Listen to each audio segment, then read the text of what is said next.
Hola, hoy en Pablo te habla hablaremos de electricidad, coherente con el artículo de este mes sobre electricidad, pero lo abordaremos como nos gusta, sobre el derecho. Por eso he invitado a Susana Gotró para que podamos ver diferentes perspectivas sobre el derecho a la electricidad y cómo esto nos afecta para el desarrollo pleno de la personalidad, pero más que todo, cómo lo vemos desde el punto de vista del desarrollo de la personalidad y del país, que es lo más importante. Veamos lo que vamos a hablar y más que todo, analicemos cómo podemos mejorar, qué es lo que le interesa a cada uno de nosotros.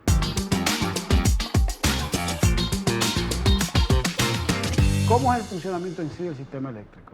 Mira, es bien complejo, si entro profundamente, pero para que la gente lo entienda, el subsector eléctrico tiene 4 actividades principales, que es la generación de energía, donde se transforman las fuentes primarias de energía, el transporte, que es donde eso que se genera se transporta, y la distribución y comercialización. Por eso te dije 4, porque en nuestro sistema quien distribuye, o sea, quien lleva a los hogares, a los diferentes centros de, vamos a decir, de consumo, trabajan conjuntamente, que son las queridas EDES. Entonces hay una cuarta actividad que es la regulación. Como yo sé que tú sabes, pero tal vez los ciudadanos que no nos escuchan, no lo entiendan, los servicios públicos, que son aquellos que satisfacen necesidades de colectividades, el Estado debe, y más ahora después de la Constitución del 2010, que nosotros somos un Estado social, democrático y de derecho, el Estado que debe garantizar los servicios públicos puede participar de 2 maneras, o de manera subsidiaria, que es la mínima intervención del Estado y que sencillamente pues estimula a los privados para que presten el servicio y él interviene regulando y controlando, o puede hacerlo como el Estado empresario y una máxima intervención, que ahí se llama prestacional. El modelo eléctrico es la suma de complejidades, porque el Estado es empresario en la generación, sobre todo con la puesta en funcionamiento de las plantas Punta Catalina, interviene en la única actividad que operaba el régimen de competencia, donde el Estado no participaba. Sí tenía algunas participaciones accionarias, pero no vamos a entrar ahí, pero en principio el Estado no tenía generación. Cuando hizo Punta Catalina, porque no había condiciones suficientes para que los privados se animaran a hacer una inversión de esa naturaleza, ahí intervino en la generación. El transporte, que es la empresa de transmisión, es por antonomasia y por regulación y porque estratégicamente es así, es monopolio del Estado. Y debe ser así porque las inversiones son muy grandes, entonces si tú pones a competir se hacen inversiones redundantes que no convienen, hay que desarrollar una red y sacar los beneficios a través del valor de nuevos reemplazos, un peaje, señores, para no complicar. Entonces después tenemos la comercialización y distribución, cuando se baja esa energía y se pone a un voltaje que es 110 para nosotros y se distribuye, eso lo hacen las EDES y comercializan, o debieran comercializar, porque lo menos de comerciales que está, cobrarle a los clientes, contratarlos, gestionar los equipos de medición y todas las actividades operacionales de comercialización. Entonces ya ustedes saben, hay 4 actividades básicas en nuestro funcionamiento de nuestro sistema de ahora. O sea que si lo veo como derechos, me cae de una vez la parte de la fuente de energía, claro, por el tema de los derechos medioambientales, claro, y difusos. ¿Cuáles son esas fuentes de energía? Y más pensando en esa agenda relacionada con el 2030. Mira, en nuestro país todavía, aún con todo el esfuerzo que se ha hecho en energía renovable, fuentes de energía renovable, todavía el 70 y pico % es energía convencional. desde el punto de vista de la tecnología, nosotros tenemos motores de combustión interna, nosotros tenemos centrales a ciclo combinado, a vapor, en sí, pero para decirle, derivado del petróleo y del carbono, que es la mayoría, 77%. Unas operan con gas natural, otras a carbón, en general, otra con fuel oil y demás, tenemos 70 y pico %. Gas natural, claro. Lo demás es energía renovable. En capacidad instalada, más o menos, estamos bordeando los 20%, 24, 25, hay muchos proyectos en carpetas y en desarrollo, pero en energía despachada tenemos un 15%. ¿Cuáles son las fuentes de energía renovable? Central de sol, fotovoltaica, tenemos la eólica, que son esos abanicos grandotes que tenemos por ahí, por Guancho Los Cocos, por ahí entre Pedernales, Barahona, Pedernales, por ahí, donde el diablo estaba dejando la cachucha, pero no lo dejó. Tenemos biomasa, muy poca biomasa, y hidro, que son las hidroeléctricas, que son esas embalse, contra embalse y demás.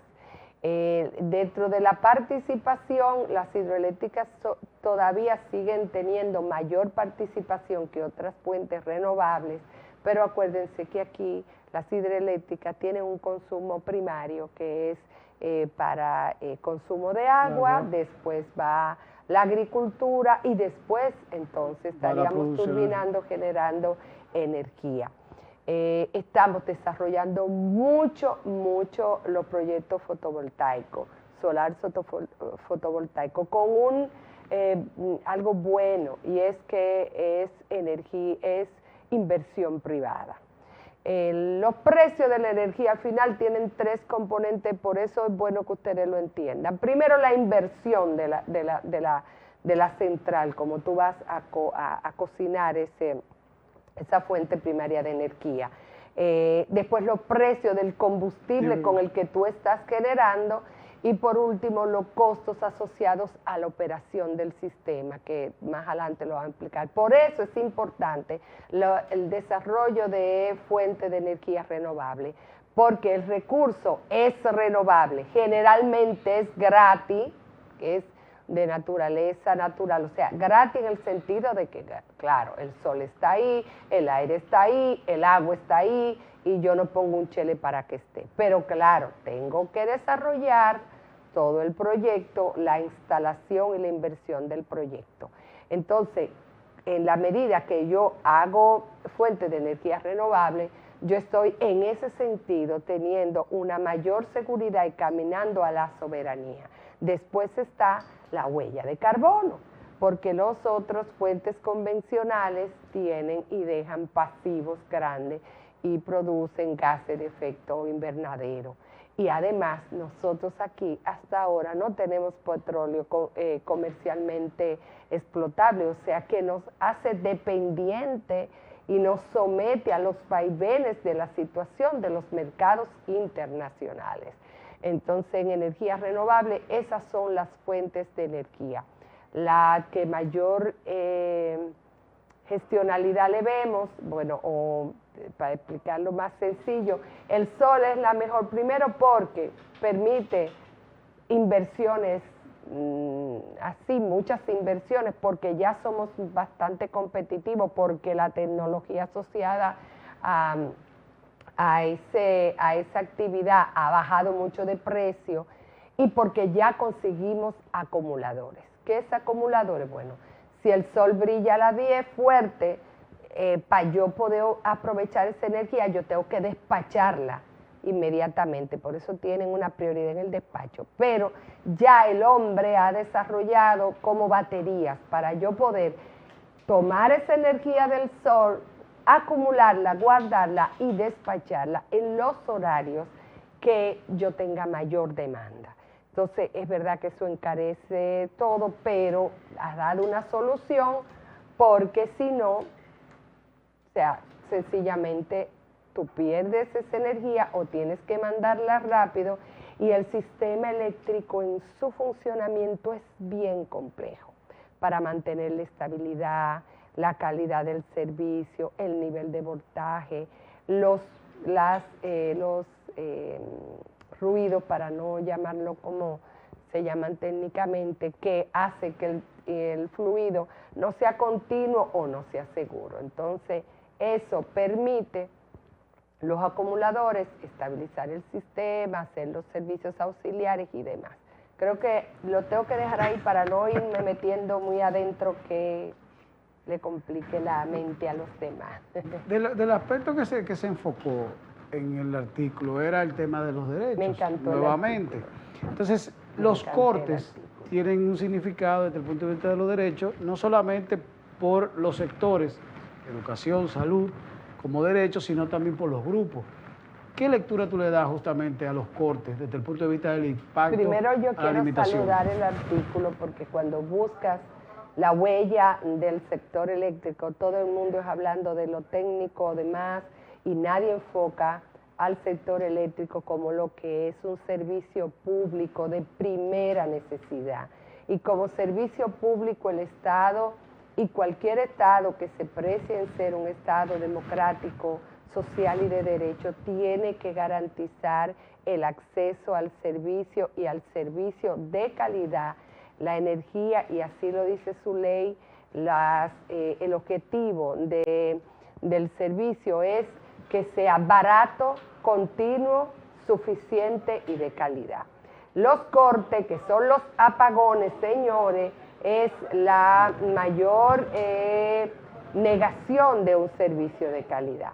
¿Por qué? Porque cuando te suspenden el servicio del cual se desprenden muchas otras actividades, la actividad industrial, cualquier actividad comercial, pero también la vida de las personas, la salud. Nunca había visto yo en todo el tiempo que yo tengo hablando y escuchando y participando, enfocar esa parte tan humana del servicio. Hay gente que necesita un respirador, hay gente que necesita una máquina para dormir porque hace una apnea terrible.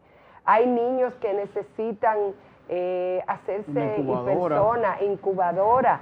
Aquí hubo varios niños que se murieron por un problema de cortocircuito que explotó las pequeñas lámparas y esas lámparas quemaron a los niños en una quemadura, como ellos lo que hacía gritar, el muy pequeño, no se sabía, de tercer grado, y murieron. Pero además en el ánimo de las personas, pero en los semáforos, señores, los semáforos que son elementos para organizar el tránsito, todo, el calor, todo. El caso que los apagones son la negación de un servicio continuo y de calidad. Y la ley establece que hace años debió entrar en vigencia un artículo que establecía que las distribuidoras estaban obligadas a compensar a los usuarios con el doble de la energía no servida. A su vez, las distribuidoras tenían el derecho de repetir contra los generadores por el costo de abastecimiento que no se daba, porque ahí se trabaja con contratos y hay una planificación del sistema. El caso es que las distribuidoras no pueden, ya ustedes saben, ni cubrir sus costos. Para que ustedes tengan una idea, está rozando el 60% de las pérdidas. O sea, sencillo, aunque hay muchas cosas, entre lo que yo compro y los gastos que yo tengo que meter para poder despachar esa energía, yo pierdo 60%. Cuando se ha dicho que para el sistema, para un sistema modelo como el de nosotros, para el modelo del sistema que tenemos, para no complicarlo mucho, por lo menos debemos de tener un 15% de beneficios, porque tenemos una inversión muy rezagada y estamos perdiendo 60% mal contada, porque realmente las pérdidas no es tan sencillo como lo que yo compro, lo que yo vendo. Hay otras cosas en el tramo del cálculo. Entonces, como las distribuidoras no pueden proveer el servicio, ni tienen tantas pérdidas, mucho menos van a poder compensar con el doble. Pero hacia ahí tenemos que caminar, porque hay que saber que el servicio de energía eléctrica es un servicio de primerísima necesidad y es el insumo de casi todas las actividades, señores, humanas, económicas, todas las actividades. Mira, ahora mismo no pudiéramos estar conversando con los demás en un bohío sin luz, no pudiéramos, porque es la comunicación, es la modernidad, cada día la tecnología está más asociada a la productividad y a la vida humana. Entonces, hay que entender y trabajar en eso como una prioridad. Y Susana, de cierre, ¿cuáles oportunidades de políticas públicas tú visualizas? Hay muchas. Primero, que el Estado se decida qué va a hacer. Yo me decanto viendo todos los modelos. Yo he visto la reforma, la contrarreforma, la deforma, la sin forma. Yo he visto todos los modelos de gestión, todo en mis veintitantísimos años en el sector de energía, sobre todo en el sector de energía institucional desde el Estado. O sea, yo pienso como un sector de energía del Estado. Y yo creo que llegó el momento de que digamos todo, olvide que esta administración, otra, fracasamos en lo único que teníamos de manera clara, que era la gestión de la intervención en la distribución y comercialización. Tenemos un retroceso enorme. Esta administración entró con pérdidas rondando 28% y en 38% las consolidadas entre las distribuidoras 38-39%. O sea, hemos perdido todo. Hicimos un pacto que duró tantísimo tiempo, nos pusimos unos puntos, lo echamos para atrás los tres. Este no es el escenario para hablar de eso. El caso es que no volvimos a aquello que ustedes están pensando. Entonces, hay que dar el salto. Hay que mirar modelos exitosos. Y nosotros tenemos en algunos sistemas aislados experiencia de éxito. Entonces hay que abrir una licitación y llamar a ver, cojan esto porque no he podido. Y yo voy a armar una licitación competitiva y yo voy a llamar y voy a los que produzcan, voy a hacer unas bases robustas, me voy a comprometer con acompañar a ese privado, porque si lo van a echar a los perros para cuando ellos empiecen a poner los correctivos que demanda una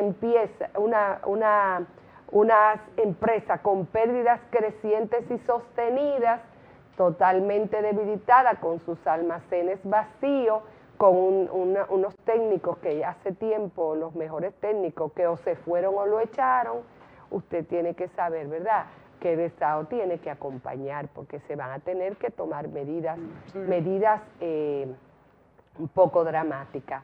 Pero si el Estado es responsable, yo entiendo que necesitamos una gestión privada de calidad y un Estado que intervenga en la regulación y en la fiscalización con eficiencia y competitivamente, como regulan y fiscalizan otros países de aquí. Y de verdad quiero decirlo porque empiezan los técnicos y te escriben unos artículos bellísimos para no decirte porque tienen miedo. No, yo favorezco eso. Es más, yo favorezco hasta la transferencia de las distribuidoras. Si se gestiona bien, si el Estado hace su trabajo, se puede. Ejemplo, las telefónicas. Y caminan, y pudieran caminar mejor, pero hoy en día nadie cuestiona que no haya un Codetel. El Estado no es empresario, y menos en países en desarrollo. El Estado no es empresario. La naturaleza del Estado es repartir, ser equitativo, ir en pro del que está abajo, y eso no lo hace una empresa. El Estado no está para buscar ganancias, no está para competir. El Estado está para cobrar impuestos, exigir lo que da en concesión, en contratos especiales para que sean competitivos, para que paguen bien, reditúen bien o satisfagan bien porque hay una parte que no es dinero, que es la satisfacción del servicio Y eso es parte de la visión del Estado. Entonces, y que el Estado gestione y haga su rol para que podamos avanzar. Es más, para que el día de mañana sea más fácil seguir avanzando hacia otros estadios.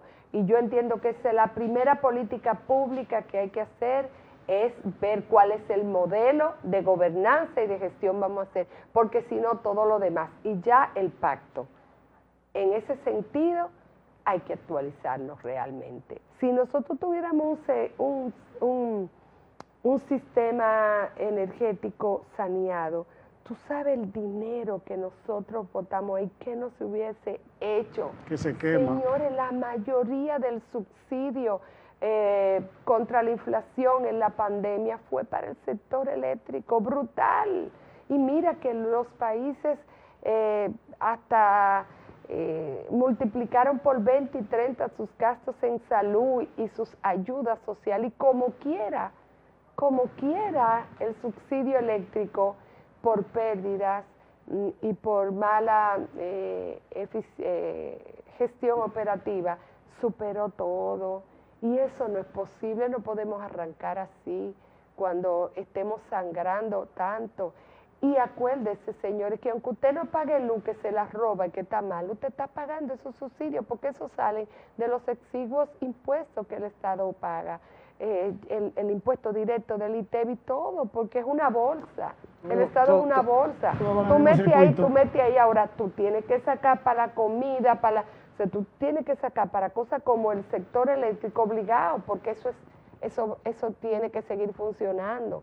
Entonces, si hay poca cosa en esa funda, pero el eléctrico hay que pagarlo sí o sí, queda menos para todos los demás. Entonces, todos pagamos el subsidio, la ineficiencia y la incapacidad de salir de este atolladero en el sector eléctrico.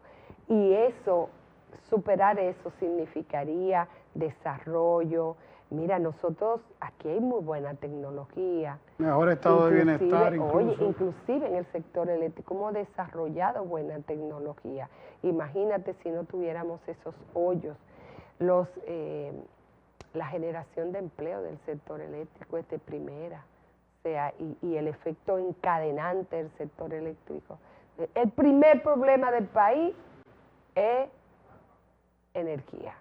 Y de los otros problemas que no podemos resolver estaría la migración y demás, y la pobreza. Y la energía tiene que ver con todo. Susana, darte las gracias, pero yo Se creo que fue un picadillo bueno porque estuvo justamente apegado a lo que queríamos. Pues entonces déjame decir algo que me pidió tu ocupio, que no dejara de mencionar, el concepto de soberanía energética, que es la capacidad que tienen los estados de elegir sus fuentes de combustible, gestionar sus recursos, decidir la tecnología, es la capacidad, la seguridad y todo, o sea, la capacidad que tenga un Estado de proveer. Y para avanzar ahí tenemos que seguir avanzando en energías renovables, en mejoría del sector y todo, porque si dependemos mucho de otros, entonces imagínate, cada vez que hay un problema internacional, suben los combustibles y ya ustedes saben lo que significa eso. Me encantó hablar contigo, siempre me gusta. A mí que me da cátedra para aprender. Me encantó bajar y explicarle a la gente, porque es una labor muy, muy importante. Pedagogía social. Conocimiento es lo primero para crear conciencia. Pedagogía social para ayudar. Y paguen su luz, aunque no haya medidor, hay algunos mecanismos de facturación, paguen su luz. Necesitamos pagar por un bien tan importante como este. Pues gracias.